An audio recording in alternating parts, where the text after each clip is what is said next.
Hi అండి, అందరికీ నమస్కారం. వెల్కమ్ టు అవర్ ఛానల్ తెలుగువారి ముచ్చట్లు.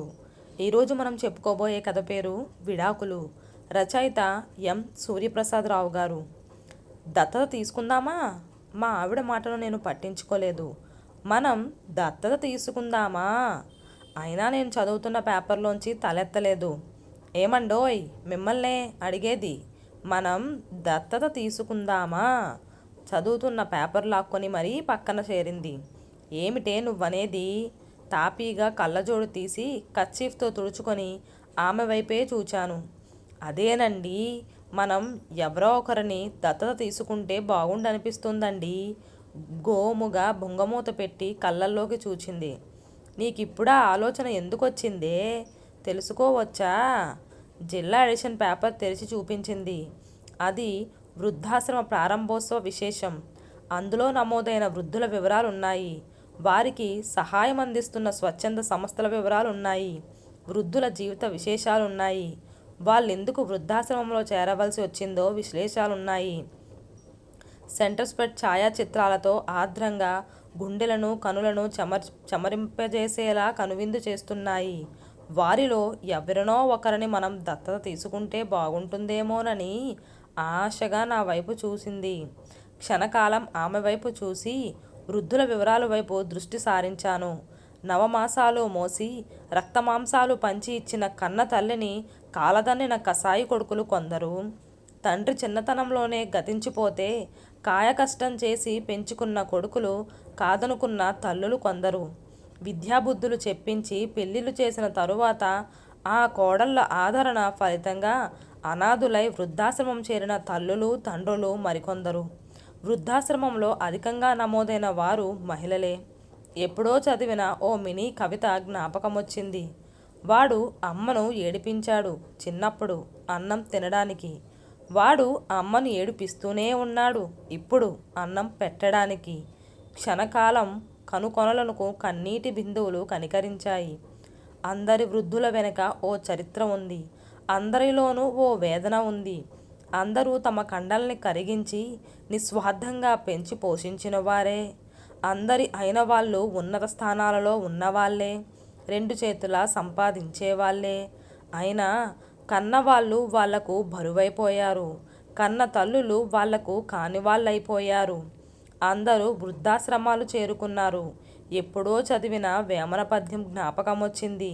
తల్లి ఒకటే సాగు తనయులు 10 మంది, ఉంగలోన ప్రేమ రంగరించి తల్లి ఒకతే బరువు తనయులు కందరికి. నా గొంతులో బాధ సుడులు తిరగటం గమనించిందేమో. అయితే వారిలో ఎవరో ఒకరిని దత్తత తీసుకుందామా? ఆశగా మళ్ళీ మా ఆవిడ అంది. క్షణకాలం నేనేమీ మాట్లాడలేదు. ఆ రోజు శనివారం, కోర్టుకు సెలవు. మరుసటి వారం దాఖలు చేయాల్సిన కేసులు తాలూకా నోట్స్ రాయాలని ఆలోచిస్తున్నాను. అసిస్టెంట్ కోసం నిరీక్షిస్తున్నాను. ఇప్పటికీ మనం దత్తత తీసుకున్న వాళ్ళు చాలరా? నా గొంతులోని కొద్దిగా విసుగు గమనించి ఆమె వెనక్కి తగ్గింది. అది కాదండి. నీళ్లు నమలసాగింది. నీరజ, ఆలోచించు. ఒక అమ్మాయిని చిన్నతనంలో తెచ్చుకున్నాము. కాళ్ళు కడిగి కన్యాదానం చేశాము. ఓ అబ్బాయిని తెచ్చుకొని పెంచి పెద్ద చేశాం. వాడికి పెళ్లి చేసి వేరే రాష్ట్రానికి పంపించేశాం. ఇంకా చాలదా?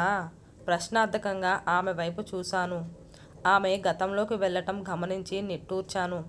పెళ్ళైన 10 ఏళ్లకు నీరజ గర్భవతి అయ్యింది. కానీ బిడ్డ పురిటిలోనే సంధి కొట్టి అర్ధాంతరంగా అంతర్ధానమయ్యాడు. ఆమెకు గర్భశోకం మిగిలిపోయింది.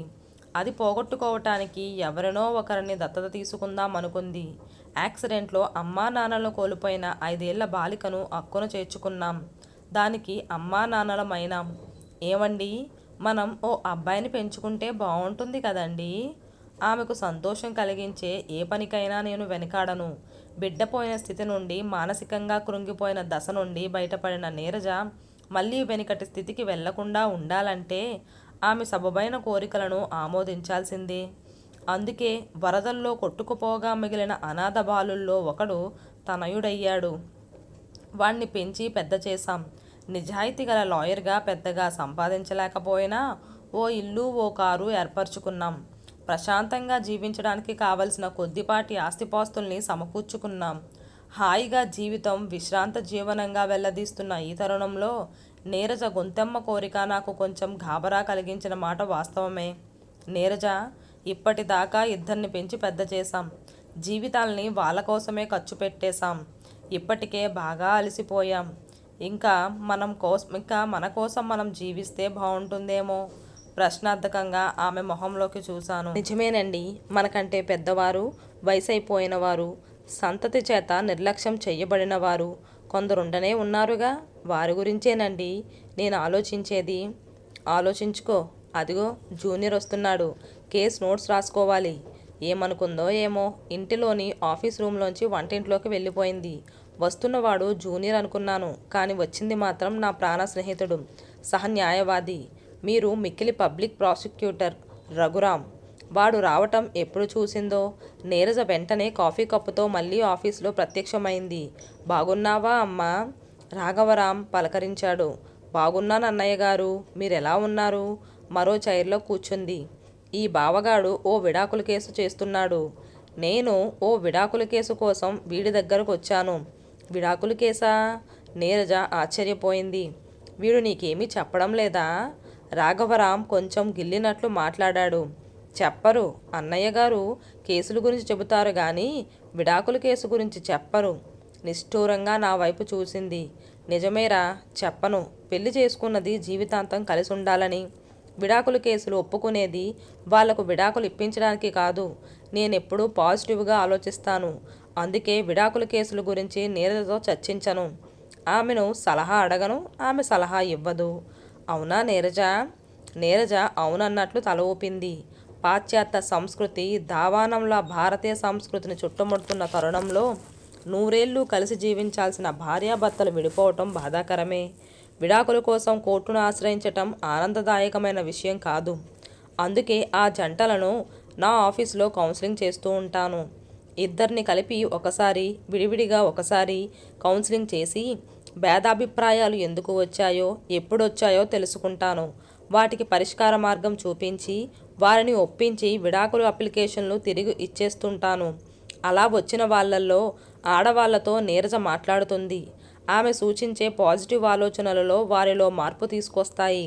అందులో 99% విడాకుల కేసులు కోర్టులకు వెళ్లకుండా చూసుకుంటాం. విచిత్రమైన విడాకుల కేసమ్మా, నీరజను ఉద్దేశించి అన్నాడు. ఏమిటన్నయ్య గారు? నీరజ ఉత్సాహతతో ప్రదర్శించింది. నేను నోట్స్పై దృష్టి కేంద్రీకరించాను. విడాకులు కోరుకున్న ఆవిడ వయస్సు 68 సంవత్సరాలు. 68 ఏళ్ల వయసులో ఆవిడకు విడాకులు కావాల్సి వచ్చిందా? విడాకులు ఇవ్వవలసిన భర్త వయసు 72 ఏళ్ళు.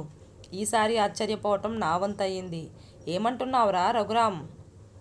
అడగకుండా ఉండలేకపోయాను. అవునరా, ఆవిడ వయసు 68, ఆయన వయసు 72. ఆ కేసును భర్త తరపున నేను వాదిస్తున్నాను, రాఘవరాం వివరించాడు. ఇంతకు విడాకులు ఇస్తారంటారా అన్నయ్య గారు? నీరజ అడిగింది. మగవాడు కోరుకుంటే విడాకులు ఇవ్వరు. ఆడవాళ్ళు అర్థిస్తే వెంటనే ఇచ్చేస్తారు. భార్యాబాధితులకు విలువ ఇవ్వరు. భర్త భార్యను గట్టిగా చీవాట్లు వేస్తే గృహహింస చట్టం కింద విడాకులు మంజూరు చేస్తారు. నేను వివరించాను. ఇది చాలా అన్యాయం అండి. అవును నీరజ, న్యాయస్థానంలో మహిళల అర్జీలకే విలువెక్కువ. మొన్నటి దాకా పురుషాధిక్య సమాజంలో ఆడవాళ్లు అణిచివేయబడ్డ సంఘటనలు యథార్థమైనవే. నాడు వంటింటి కుందేళ్లలా ఉండేవాళ్ళు పిల్లల్ని కనిపించే యంత్రాల్లా భావించబడేవారే. స్వాతంత్రం లభించిన తరువాత వాళ్ళు చక్కగా చదువుకుంటూనే ఉన్నారు, ఉద్యోగాలు చేస్తున్నారు, అధికారం హస్తగతం చేసుకుంటూనే ఉన్నారు. ఇంకా స్త్రీ జాతి అణిచివేయబడుతుందనే వాదనకు విలువ లేదని నా అభిప్రాయం. అయినా వాళ్లకు రిజర్వేషన్ కల్పించబడుతుంది, రాయితీలు కల్పించబడుతున్నాయి ఆవేదనగా అన్నాను. అవునమ్మా, ఒక్క విడాకుల కేసులోనే కాదు, గృహహింస చట్టం కింద ఎవరైనా తన భర్తపై, అత్తమామలపై, ఆడపడుచులపై నాన్ బెయిలబుల్ వారెంట్ జారీ చేయవచ్చు. ఆ విధంగా ఎన్నో సందర్భాలలో ఆ చట్టాన్ని చుట్టంలా చేసుకొని కోడళ్ళు అత్తవారి కుటుంబాలను అగచాట్లు పాలు చేసిన సందర్భాలున్నాయమ్మా. రఘురాం నా వాదనను సమర్థించాడు. విచిత్రమైన విడాకుల కేసు, ఈ వివరాలు వినాలనుందన్నయ్య గారు. నీరజ రఘురాంను అభ్యర్థించింది. కేసు పూర్వపరాలు ఈ మధ్యనే అందాయి. జడ్జి గారు లంచ్ తరువాత తన ఛాంబర్లో ఈ కేసును విచారిస్తామన్నారు. భర్త తరపున నేను వాదిస్తున్నాను, భార్య తరపున మరో న్యాయవాది వకాల్తా పుచ్చుకున్నారు. మీకు ఆసక్తి ఉంటే పర్మిషన్ తీసుకుంటాను. మీరు ప్రత్యక్షంగా చూడొచ్చు. చూద్దామండి. ఆవిడకు విడాకులు తీసుకోవాల్సిన అవసరం ఎందుకొచ్చిందో తెలుసుకోవాలి. నీరజ ప్రాధేయపడింది. అలాగే లేవే, వెళదాం. మా కోసం పర్మిషన్ తీసుకోరా. నా కోసం కాకపోయినా మీ చెల్లాయి కోసం. నేను కూడా రాఘవరావును రిక్వెస్ట్ చేశాను. అలాగే లేమ్మా, తప్పకుండా విందువు గాని.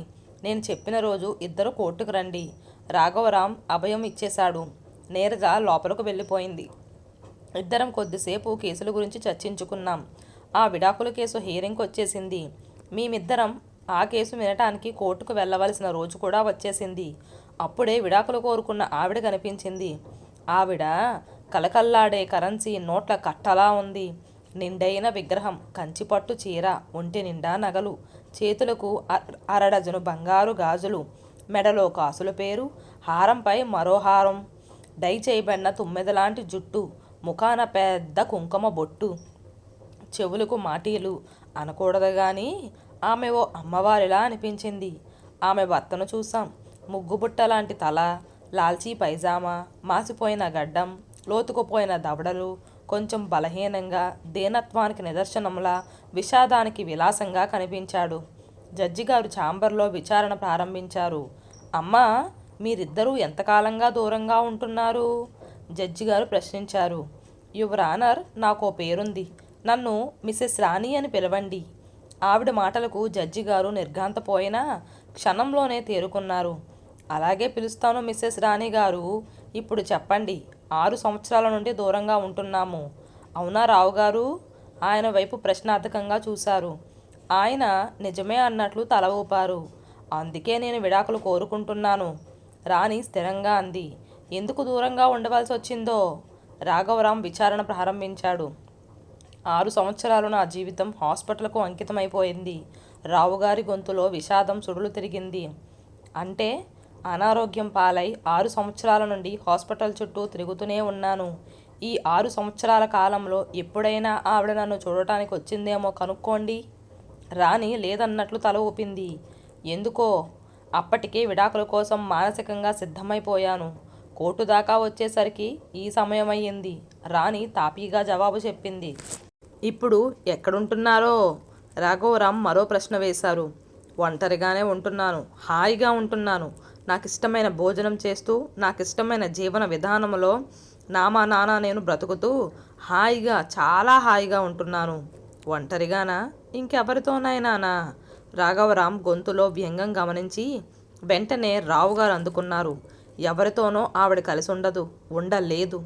లిటరల్గా ఒంటరిగానే ఉంటుంది. ఆవిడ నైతిక విలువలున్న మహిళామణి. రాణి నైతికతపై చిన్న సందేహం ప్రదర్శించడానికి రావుగారు అంగీకరించరని మాకు అర్థమైపోయింది. చూసారా రాణిగారు, మీరంటే మీ వారికి ఎంత గౌరవమో. రాఘవరాం ఆమెను అభినందించకుండా ఉండలేకపోయాడు. ఎందుకుండదు? ఆయనకు వంట చేసి పెట్టడానికి ఓ వంట మనిషి కావాలిగా. రాణి ఎగతాళిగా అంది. వంట చేయాల్సిన అవసరం ఆమెకి ఏనాడూ రాలేదు. వంట చేయటానికి వంట మనిషికి సహాయ సహకారాలు మాత్రమే అందించేది. రావుగారు రియాక్ట్ అయ్యారు. పోనీ పని మనిషిగానైనా నేను ఉపయోగపడతానేమోనని. అందుకు పని మనిషి ఉండనే ఉంది. మరెందుకు ఆమె మీకు కావాలనుకుంటున్నారు? ఈసారి జడ్జి గారే ప్రశ్నించారు. 35 ఏళ్ల వివాహబంధం సహజీవనంలో ఈ వయసులో ఓ తోడు కోసం, ఓ నీడ కోసం, ఓ సహారా కోసం, ఓ ఆసరా కోసం ఆమె కావాలనిపించింది. పిల్లలందరూ దూరంగా వెళ్ళిపోయిన తరువాత ఒకరి కోసం మరొకరు ఉండాలనే తపన కోసం ఈ విడాకులు వద్దంటున్నాను. రావుగారి గొంతులో ఆవేదన, ఆశ సుడులు తిరిగాయి. జడ్జి గారికి రాణిని ఎక్కువగా ఎక్కడో చూసినట్లు అనిపించింది. రాణిగారు, మిమ్మల్ని ఎక్కడో అనేకసార్లు చూసినట్లు అనిపిస్తుంది. బాగా పరిచయం ఉన్న వారిలా అనిపిస్తున్నారు. జడ్జి గారు సందేహం వ్యక్తం చేస్తే ఆవిడ ఎక్కువగా టీవీల్లో కనిపిస్తూ ఉంటుంది. రావుగారు వెంటనే జవాబిచ్చారు. అవును యువరానర్, ఆవిడ అనేక టీవీ ఛానళ్లలో, రెగ్యులర్ న్యూస్ ఛానళ్లలో కూడా కనిపిస్తుంటారు. మానవ సంబంధాల మీద, సంసార బంధాల మీద, సామాజిక సమస్యల విశ్లేషకురాలిగా, మహిళా సాధికారికత సాధన సమితి అధ్యక్షురాలిగా ఎప్పుడూ ఎక్కడో ఒక చోట కనిపిస్తూనే ఉంటారు. అందుకే ఆమె పరిచయం ఉన్న దానిలా అనిపించడంలో తప్పులేదు, రాఘవరాం వివరించాడు. అప్పుడు జడ్జి గారికి అర్థమైంది ఆమె ఎందుకు ఏకాంతం కోరుకుంటుందో. మరో వారానికి కేసు వాయిదా వేశారు. 4-5 వాయిదాలలో కేసు వివరాలన్నీ నీరజ రాఘవరాం నుండి రాబట్టేసింది. రావుగారు స్వతహాగా ఉన్న కుటుంబంలో పుట్టారు. అవసరాలకు వెతుక్కోవలసిన అవసరం లేనంత ఆస్తుంది. ఒక్కగానొక్క కొడుకు. ఆయన వాళ్ళల్లోనే పేదింటి పిల్లను పెళ్లి చేసుకున్నాడు. ఆమెకు రెడ్ కార్పెట్ వెల్కమ్ ఇచ్చాడు. నడమంత్రపు సిరి ఆమె కళ్ళను నెత్తికెక్కించింది. ఎప్పుడూ చూడని డబ్బు నశాలానికి అంటించింది. ఖర్చులకు అలవాటు పడిపోయింది. స్టేటస్ సింబల్ నేర్చుకుంది. రాఘవరాం రావుగారి నేపథ్యం వివరిస్తుంటే, అమ్మాయిని ఇచ్చే చోట ఐశ్వర్యం ఉండాలట, అమ్మాయిని తెచ్చుకునే చోట పేదరికం ఉండాలట, అనుకువా ఉండాలంట. అదే రావుగారి పాటించుంటారు. పెద్దల మాట చెద్దన్న మూటని వారి ముందు విప్పాను. అదే వారి కొంప ముంచింది బావా. అనుకువ స్థానంలో అహంకారం ఆవరించింది. పేదరికం స్థానంలో ధనమదం మత్తు కలిగించింది. పెళ్లి కాగానే ఆమె పూర్తిగా మారిపోయింది. తరిగిపోతున్న ఆస్తిని తరిగిపోకుండా జాగ్రత్త పడేలా రావుగారు మేల్కొన్నారు. వ్యాపారాల్లో షేర్లల్లో పెట్టి ఆస్తిని 4 చేశారు. 2 పిల్లలకు మంచి చదువులు చెప్పించారు. ఉద్యోగాలలో స్థిరపరిచారు. ఈ సందర్భంలోనే ఆయన జీవితంలో ఓ విచిత్రమైన సంఘటన జరిగింది. రాఘవరాం అనగానే, ఏమైందన్నయ్య గారు? నీరజ ఆందోళన వ్యక్తం చేసింది. ఆయన అనారోగ్యం బారిన పడ్డారమ్మా. అదే అదునుగా భావించి ఆయన ఆస్తిలో సగం వాటా రాయించుకుని విడిగా ఉండటానికి సుగమమైన మార్గాన్ని ఆవిడ ఏర్పాటు చేసుకుంది. అంతకు తెగించిందా? అవునమ్మా, నేను కూడా సాక్షి సంతకం చేశాను. ఆ దస్తావేజుల్ని రిజిస్టర్ చేయించి తన లాకర్లో భద్రపరుచుకుంది. అప్పటి నుండి ఆమె తన స్వాతంత్ర జీవితాన్ని ఏర్పరచుకుంది. టీవీల్లో ఆడంబరంగా కనిపించడం ప్రారంభించింది. ఆస్తుంది, దాని మీద రాబడి ఉంది. అందుకే రావుగారిని ఎలా వదిలించుకోవాలో ఆలోచించటం ప్రారంభించింది. ఇది ఎప్పటి నుండి అన్నయ్య గారు? నీరజ తన సందేహం నివృత్తి చేసుకోవాలనుకుంది. సుమారు 10 ఏళ్లుగా ఇది జరుగుతూనే ఉందమ్మా. ఆమె విడిగా జీవితం ప్రారంభించిన తరువాత రావుగారు అలర్ట్ అయ్యారు. పెట్టుబడులను విస్తరించారు. ఆయన పెట్టుబడులు పెట్టిన ఆస్తుల విలువలు 4 లాభాలు ఎక్కువగా వస్తూనే ఉన్నాయి. అప్పటి నుండి ఆ ఆస్తి నుండి కూడా వాటా కావాలని ఆవిడ ప్లాన్ చేసింది. విడాకులు మంజూరైతే ఎలాగూ ఆస్తిలో సగభాగం వస్తుందిగా. రాఘవరాం విశ్లేషణకు నీరజ నోరు వెళ్ళబెట్టింది. ఆఖరి హియరింగ్ వినే రోజు రానే వచ్చింది. జడ్జిగారు, నాకు విడాకులు ఇప్పించండి, వారి ఆస్తిలో వాటా కూడా ఇప్పించండి. రాణి జడ్జిగారిని అభ్యర్థించింది. అమ్మ, మిమ్మల్ని రావుగారిని పోల్చి చూస్తుంటే మీరే ధనవంతురాలిలా, ఆయన పేదవారిలా కనిపిస్తున్నారే. ఆయనకు సరైన పోషణే లేదు, కట్టుకోవటానికి సరైన బట్టలు లేవు, తినడానికి సరైన తిండి లేదు. ఇంకా ఆయన దగ్గర ఏముందో మీరే చెప్పండి. జడ్జిగారు రావుగారిపై జాలి చూపించారు. ఉన్నాయండి, సంవత్సరానికి లక్షలు రాబడి ఇచ్చే 3 బిల్డింగులున్నాయి. కావాలంటే అడగండి. రాణి రావుగారు వైపు చూపించింది. ఏమంటారు రావుగారు? జడ్జిగారు అడిగారు. ఒకప్పుడు ఉండేవి యువరానర్, ప్రస్తుతానికి లేవు. నిర్లిప్తంగా రావుగారు జవాబిచ్చారు. ఏమయ్యాయి? రాణి అక్కసుగా అడిగింది. వెంటనే రాఘవరాం 3 రిజిస్టర్ చేయబడిన దస్తావేజులను జడ్జిగారు ముందుంచారు. యువరానర్, ఒక బిల్డింగ్ను ఆయనకు ఆశ్రమం కల్పించిన వృద్ధాశ్రమానికి రాసిచ్చారు. 2వ దానిని ఆయన నిరంతరం సాయంత్రం ప్రశాంతంగా గడిపే దేవాలయానికి రాసిచ్చారు. 3వ దానికి ఆయన తదనంతరం ఆయన అంత్యక్రియలు, కర్మకాండలు నిర్వహించదలుచుకున్న వారికి చెందేలా రాసిచ్చారు. వానిని మీకు సమర్పించుకున్నాను. రాఘవరాం జడ్జిగారికి వినయపూర్వకంగా నివేదించారు. అది తెలుసుకున్న తరువాత రాణి అగ్గి మీద గుగ్గులమైపోయింది. యువరానర్, ఆస్తి లేని ఆయన నాకెందుకు? ఆ కంచి గరుడ సేవ నాకు అవసరం లేదు. నాకు విడాకులు మంజూరు చేయించండి, విడాకులు మంజూరు చెయ్యించండి. ఆమె హిస్టారిక్గా ప్రాధేయపడింది. డిఫెన్స్ లాయర్ కూడా ఆమె వాదననే బలంగా వినిపించాడు. జడ్జిగారికి విడాకులు మంజూరు చెయ్యక తప్పదనిపించింది. రావుగారు ఆఖరగా మీరేమైనా చెప్పదలుచుకున్నారా? జడ్జిగారు అడిగారు. యువరానర్, వివాహం తరువాత ఆమెకు సంక్రమించిన 2 ఆస్తులను నాకు తిరిగిచ్చేయమనండి. ఏమిటవి? 1 మంగళసూత్రాలు, 2వది కాలకున్న మెట్టెలు. వాటిని నాకు తిరిగిచ్చేసి విడాకులు తీసుకోమనండి. రావుగారు స్థిరంగా అన్నారు. క్షణకాలం రాణి నివ్వెరపోయినా మరుక్షణంలోనే కోలుకుంది. యువరానర్, నేను సుమంగలిని. ఆ మంగళ చిహ్నాలు నా భర్తను నిరంతరం రక్షిస్తూ ఉంటాయి. ఆయన చిరంజీవిలా కలకాలం జీవించాలని ఈ మంగళసూత్రాలను నిరంతరం కళ్ళకద్దుకుంటాను. అందుకే వానిని వారికివ్వలేను, ఇవ్వను. తన సుమంగళి అనుభూతికి, భర్త క్షేమాన్ని కాంక్షించే ఆమె అనురక్తికి ముగ్ధులై జడ్జిగారు విడాకులు మంజూరు చేసేశారు. రాణి వెళ్ళిపోయింది. జడ్జిగారు వెళ్ళిపోయారు. ఛాంబర్లో నేను, నీరజ, రాఘవరాం, రావుగారు మిగిలిపోయాం. ఆయన మొదలను నరికిన చెట్టులా కుర్చీలో కూలబడిపోయారు. నా సైగ అందుకొని నీరజ ఆయన దగ్గరకు వెళ్ళింది. బాబాయ్ గారు. ఆమె గొంతులోని ఆర్ద్రతకు, అభిమానానికి రావుగారు తలెత్తి చూశారు. మీరు మా ఇంటికి రండి. మాకు మీ ఆస్తొద్దు. నాకు తండ్రి లేరు, వారికి తండ్రి లేరు. నాకు తండ్రిలా, వారికి మావయ్యలా, మా పిల్లలకు తాతయ్యలా మా ఇంట్లో ప్రశాంతత జీవితం గడపండి. మాకు ఆ అవకాశాన్ని అనుగ్రహించండి. రెండు చేతులు పట్టుకొని బ్రతిమాలుతున్న నీరజలో కూతురు కనిపించింది. వస్తానమ్మా, తప్పకుండా వస్తానమ్మా. మీ గురించి రాఘవరాం అంతా చెప్పాడు. ఇప్పటికి అర్థమైందమ్మా. ధనం కన్నా, భార్య కన్నా నాకు నేను ముఖ్యం. అందరితో రుణం తీరిపోయింది.